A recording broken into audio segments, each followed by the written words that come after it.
the most powerful and successful of my creative works, whether administratively or productively as a creating an art product from an idea, have come to me through dreams, through visions, and sometimes through a direct order from the ancestors.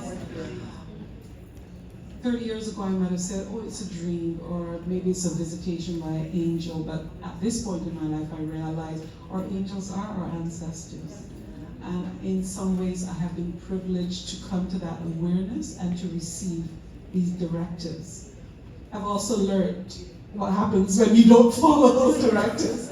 They have very, very clever ways of slapping you hard and saying, what did I tell you?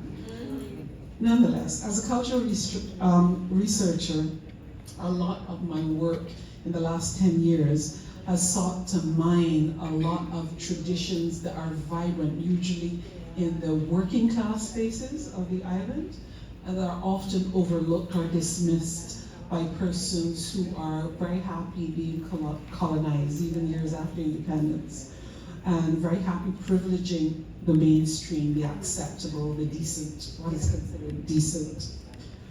My master's thesis dug into the spiritual Baptist presence and research into their marking practices, the ideographic practices of this Black Atlantic religion.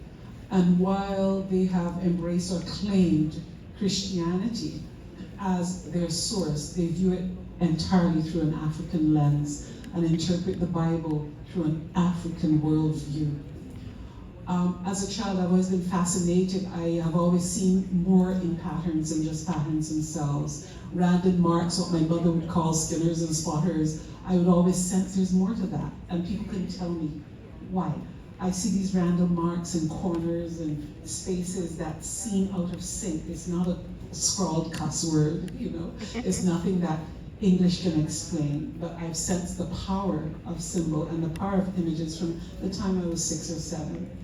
And I think that was the first indicator of my path of needing to study visual art and understand what goes into making art. But it was my master's studies when I dived into the act of creating and making spaces sacred through marking surfaces, marking floors, marking tables, marking the air with our bodies and with our gestures, with movement and with sound, that a lot of my childhood curiosities got answered.